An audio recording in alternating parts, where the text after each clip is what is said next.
Good morning everybody. Today we are going to study chapter 8 for class 10, which is Introduction to Trigonometry. In this video we are going to cover the following topics, which is geometrical representation of trigonometric ratios, trigonometric ratios of complementary angles and trigonometric identities. Now in these topics we are going to mainly study the concepts and a few examples, and then after the video all of us can solve certain questions in the class. So to get started with geometrical representation of trigonometric ratios, I think all of you must have studied the NCERT book, and in the NCERT book you must have encountered a table. Let me draw the table for you.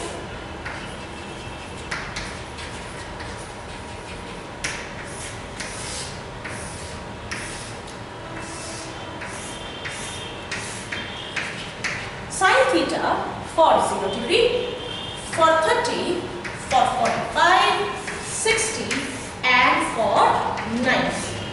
Now in the table there are certain values that are already given to you. Like sin 0 is 0, 1 by 2, 45 1 by root 2, this is root 3 by 2, this is 1. Then you have 1, root 3 by 2, 1 by root 2, 1 by 2 and 0. Now tan theta, as we know, is sine upon cos, so let's quickly divide. 0 upon 1 is 0, this gives me 1 by root 3, 1 by root 2 upon 1 by root 2 gives me 1, root 3 by 2 divided by half gives me nothing but root 3, and this is not defined. Now using these, actually geometrical representation of T ratios, what exactly the topic means? The topic means how do you get these values? How do you get sin 0 as 0, sin 30 as half, sin 45 as 1 by root 2 and so on. So in the course of this video, we are going to study why do we get these values geometrically. Remember, it's quite an important topic, and let's study that in detail. Let me rub this off and let me start off with 45 degree. 45 degree. We're going to do for sine, cos and tan.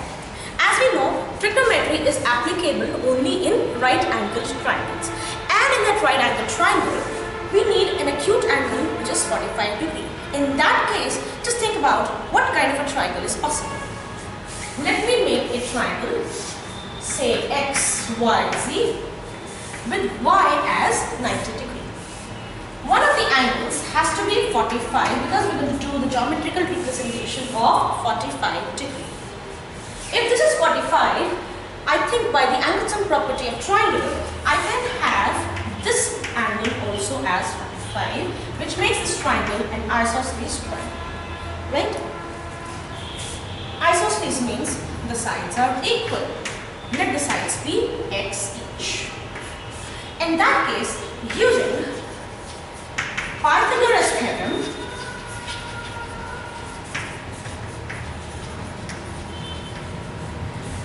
the hypotenuse will be perpendicular square plus base square and then the square root, that gives me x root 2 units.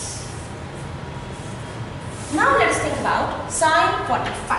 I can, because these two angles are equal, I can have sine c also sine 45 and sine x also sine 45. Let me consider angle theta. It's going to be the perpendicular upon hypotenuse. Now when I consider the angle z, this is the perpendicular, this is the base and this is the hypotenuse. So the perpendicular and the base being equal x and x, the hypotenuse is actually x root 2. If I look at sine 45, it's perpendicular upon hypotenuse, which is x upon x root 2, which gives me 1 upon root 2. I think the value matches. So this is how you get sine 45 equal to 1 by root 2. Now if you pay attention to the kind of triangle that I've made, it is a very general isosceles right angled triangle. No matter what are the measures of the triangle in general or in practical usage, the values of sine 45 are going to remain the same. Similarly, if I look at cos 45 is going to be the base upon hypotenuse. Now if you look at angle z 45 here, the base is x, hypotenuse is x root 2, this gives me 1 by root 2, which is precisely the value cos 45, which is 1 by root 2. Again, 45, that must be 1, right? But let me just try out solving tan 45 from the given figure. Tan in general is the ratio of perpendicular and the base. The perpendicular, if I take 45 here, is x and the base is x again. That gives me x upon x, which is exactly 1, the value, precisely the value here. That means, whatever I do, whether I find out tangent from the triangle or I find out tangent by dividing sine and cos, I get the same value. So basically this was the geometrical representation of 45 degree. Now let's quickly move on to 30 degree and 60 degree.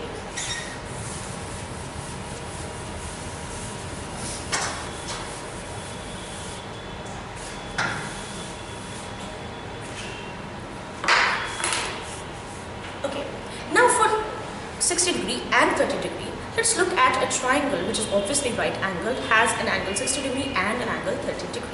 It can be this,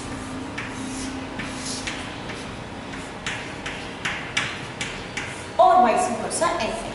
But now I do not know what should be the measures of the base and the perpendicular.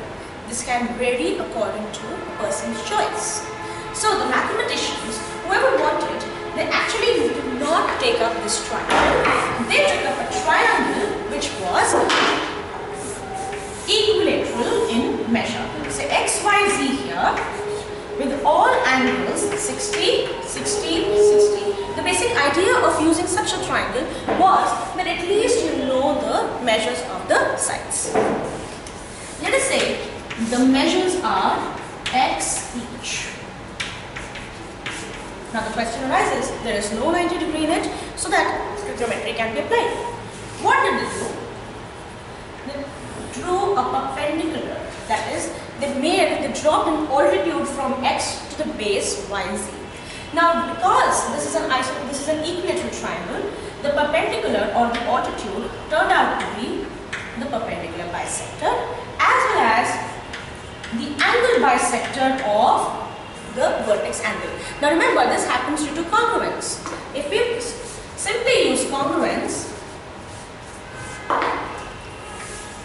say x, y, z and t, the triangle xyt and triangle xzt, they are actually congruent to each other because s, as, no, then yes, it's going to be aas or it's going to be rh. Right? This makes by CT, the base being bisected as well as the angles being bisected. Now if this is the case, then I think TZ becomes x by 2. In this case, I have these angles being 30 degrees. This precisely gives me, if I reproduce this triangle here with x, t and z, 60, 30, x by 2 units, x units and a 90 degree. I can safely use trigonometry in this triangle. Now the point is, if I'm taking 60 degree, I have the base, I have the hypotenuse, I don't have the perpendicular. So let me just find out the perpendicular using Pythagoras theorem. Let me reproduce the triangle for you and let me do the calculation for you. X, t, z, 60, 90 and 30. This was x, this is x by 2. So using Pythagoras theorem,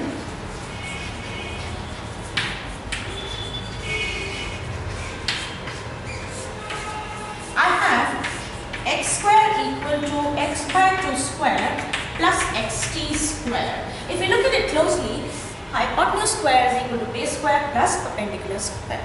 This is a very simple relation from which we can find out the value of xt. This is x squared equal to x squared by 4 plus xt squared. If I take it to the other side of the board, it becomes x squared minus x squared by 4 equal to xt squared. This gives me 3x by 4 equal to xt squared, which implies xt is actually x by 2 and root 3. That means the perpendicular becomes x by 2 multiplied by root 3. I hope all of this is not very difficult for you to fathom. Again, once we've got all the three sides of the triangle, we can safely find out the ratios sine, cos and tan for 60 degree first. 60 degrees angle Z. So for 60 degree, if I am taking 60 degree, this becomes the perpendicular, x by 2 becomes the base and the hypotenuse is x. So let me quickly find out sine 60 degree. Sine 60 is E upon h, which is x by 2 root 3 divided by x. This gives us root 3 by 2. X by 2 root 3 divided by x gives me root 3 by 2, which is precisely the value here. Again, let me take up cos 60 degree,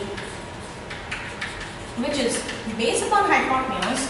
Base is again x by 2 divided by x. Now this gives me a value which is 1 by 2. Just look at the table. Is cos 60 1 by 2? Yes, it is. Now comes the ratio, which is tangent. Tangent as such should be division of root 3 by 2 and 1 by 2, which turns out to be root 3. And if I find out tan 60 is, I think, yes, it is perpendicular upon base, which is x by 2 root 3 divided by x by 2, which is root 3. So this gives us the geometrical representation of sine, cos and tan for 60 degree. The same triangle can be used to find out the values of sine 30, cos 30 and tan 30. If I look at sine 30, the angle actually becomes x and not z. In that case, xt becomes the base, tz becomes the perpendicular and xz becomes the hypotenuse. In that case, sine 30 will be x by 2 divided by x. It is a perpendicular upon hypotenuse. Remember, no matter what the acute angle is, the hypotenuse always remains the same. Now this will give me x by 2 divided by x, which is 1 by 2. Just check the table. Is sine 30 1 by 2? Yes. Similarly, cos 30. Cos 30 would be base upon hypotenuse. Remember, the perpendicular and base now have interchanged their places. So, base upon hypotenuse, which is x root 3 by 2 into 1 by x, or in fact divided by x. This gives me root 3 by 2 is cos 30 root 3 by 2. Yes, indeed. Now let's quickly move on to tan 30. If we divide 1 by 2 divided by root 3 by 2, we should get 1 upon root 3. Now let us check it for ourselves. How is tan 30 1 by root 3? It's actually perpendicular upon base. The perpendicular is x by 2 divided by x root 3 by 2, and if you solve it, you get 2 upon x root 3, which is 1 upon root 3. Just take a second and realize how do you get 1 by root 3.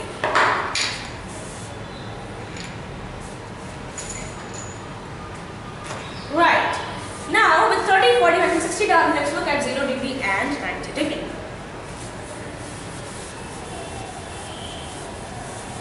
For 0 degree, just imagine you have a right angle triangle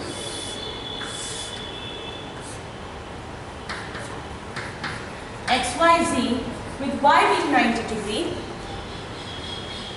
The angle that I am looking forward to is this angle theta, that is Z. The point being the same, if I reduce the angle theta, suppose it is 60 degree, if I reduce it to 45, the hypotenuse is going to be a little lower. Similarly, if I reduce it further to 30, it's going to be even further lower. To 10, it's going to be this. To 0.5, it's going to be this. 5, it's going to be this. Similarly, there will be a time when, if I reduce this angle, this acute angle to 0, it will almost reach y only from z, and xy would perish. That is, for angle equal to 0 degree, x xy is actually going to perish. That is, the perpendicular is slowly going to approach 0. In that case, the base and the hypotenuse both are going to be the same. That means for 0 degree, we get a case, although it's a very hypothetical case, but then we're going to get a case when the perpendicular turns out to be 0, or that is tends to 0, and base and hypotenuse are the same.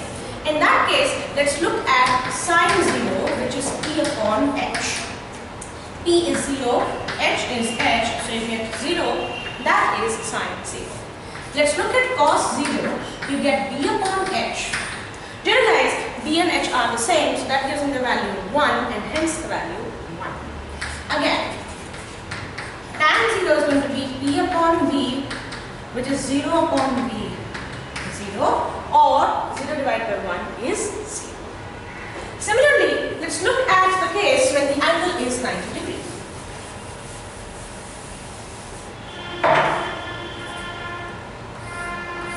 Again, the same right angle triangle, XYZ. If this angle is 90 degrees, let's take this angle as theta. As I start increasing the angle, the hypotenuse starts getting more and more and more. But imagine that our object is stationary. That is, we're looking at a building. The building is stationary, fixed. But what varies is your angle at which you view the top of the building. We already know that as you start moving closer to the building, the angle starts increasing. And as you start moving away from the building, the angle starts decreasing. Just imagine this is 30 degrees. If I make it 15, it's going to be less, and for this point x, then the point z is going to move away. But as I start approaching, the angle is going to be more, say 45. When I have it with a distance which is even closer to y, say z double dash, it's going to be even more, till a point wherein this angle, if it is 90 degree, then for triangle XYZ with y as 90 degree, x, y and y and z are exactly going to be the same point. In that case, the base turns to be 0 and the perpendicular and hypotenuse remain the same. That is, for 90 degree, it would mean that you just stand to watch the top of an object, say a building, you have to stand at the base of the building. X, y and z are the same, which implies the perpendicular and the hypotenuse being the same because the base turns out to be 0, it tends to 0.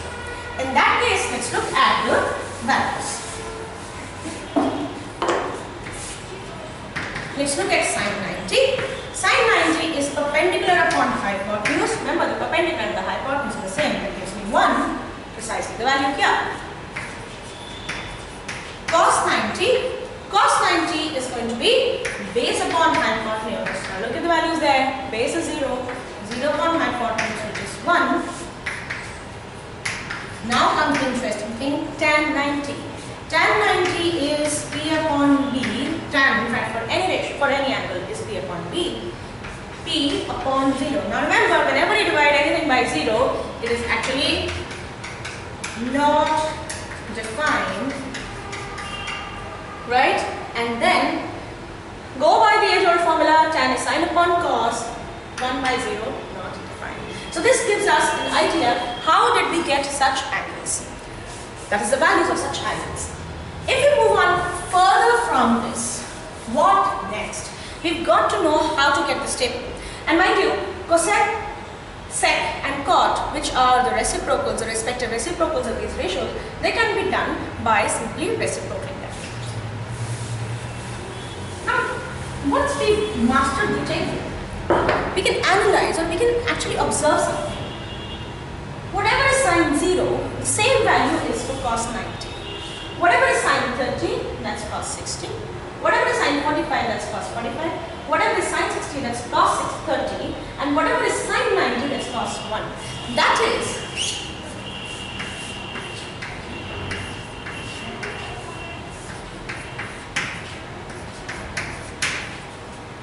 when I take 30 and 60, their sign and respectively cos are the same. When I take 45 and 45, their sign and cos are the same. When I take 60 here and 30 here, their sign and cos are the same. That is precisely when the angles are complementary. Remember what are complementary angles? Complementary angles are those angles whose sum is 90 degree. So when the sum is 90, for all the angles whose sum is 90, you would realize that sine and cos, they have the same value. Let's look at it again. What is the complementary angle for 0? 90. Are sine and cos same? 0 and 90. What is the complementary angle for 30? Yes, 60. Sine 30, cos 60. What is the complementary angle for 45? 45 again. So sine 45 and cos 45 are the same. That is, for angles that are complementary, the trigonometric ratios that have the same values are sine and cos. In other words, if I have sine theta, the corresponding value of cos, which will the corresponding angle for cos which will have the same value is its complement, that is 90 minus theta. Right? If you look at the table, let me look at cot first. Remember, cot is 1 upon tan. So that gives me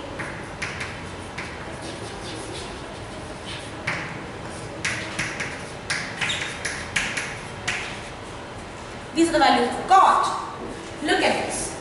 Do you think tan and cot also follow the same business that sine and cos do? Yes.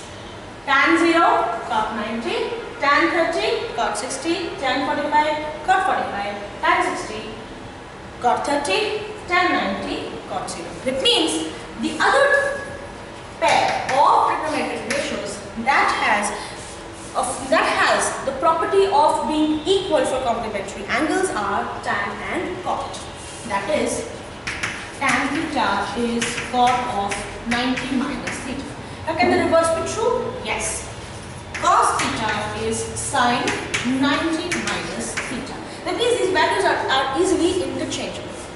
Similarly, we can have cot theta equal to tan of 90 minus theta. Now another thing, what are the two values that are left, two ratios that are left? Yes, cosec and sec, they also follow the same. That is, the other pair that follows complementary thing is cosec and sec. That is, cosec theta is sec 90 minus theta and sec theta is cosec 90 minus theta. Let's take an example to study them. Suppose you have to solve, as an example, find the value of this expression.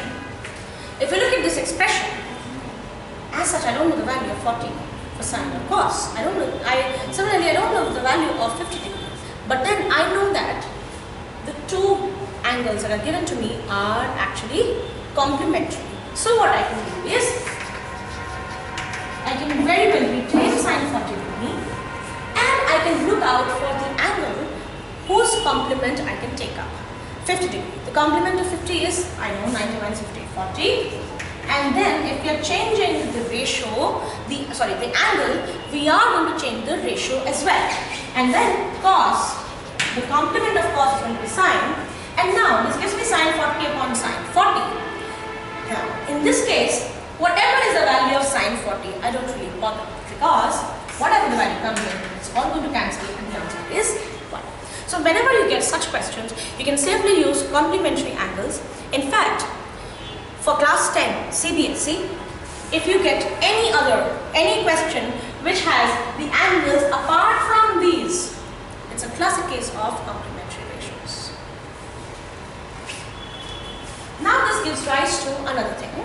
Let's switch on to another topic, which is trigonometric identities.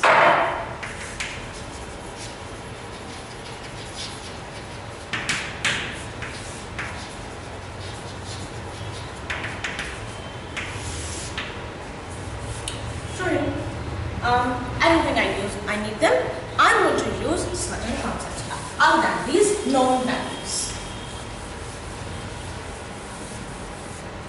Now let me give you a task. Find out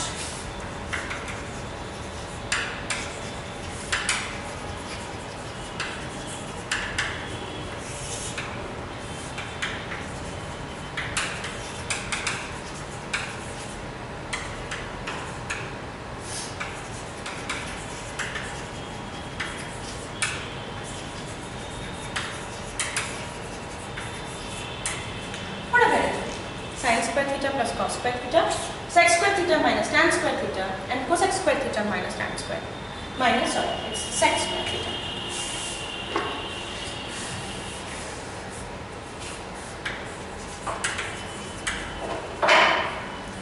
What does it mean?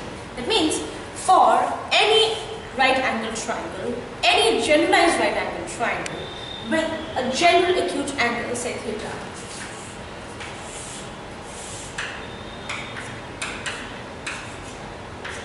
let's say theta is here. If theta is here, the perpendicular becomes xy, the base is yz, and the hypotenuse is xz. What will be the value if I add up the square of sine and the square of cos? That is, from here if I find out sine theta, from here if I find out cos theta, what would happen if I add up the squares? Let me solve the first one. First find out sine theta. Sine theta is, as you know, perpendicular upon hypotenuse, which is p upon h. Square, because it's a square. Cos theta will be b upon h.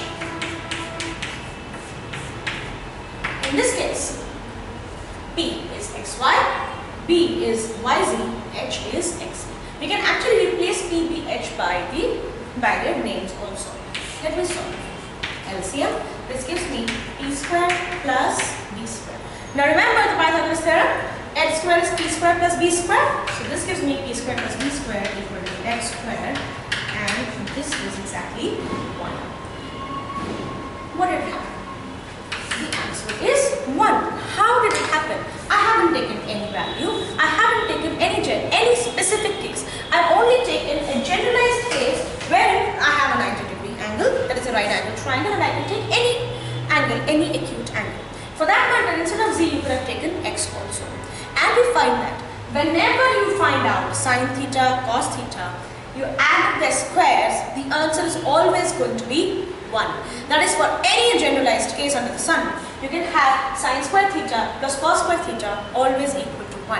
And hence, that means for any triangle that you take up, the answer is going to be identical. And hence the name identity. I hope you know by now what I mean by identity. Identity is any statement or any formula, anything that always gives you the same answer for any generalized case. This is sine square theta plus cos square theta equal to 1. Now we'll quickly move on to the second and the third identity. The second identity states sec square theta minus tan square theta. Let's solve this, the second one.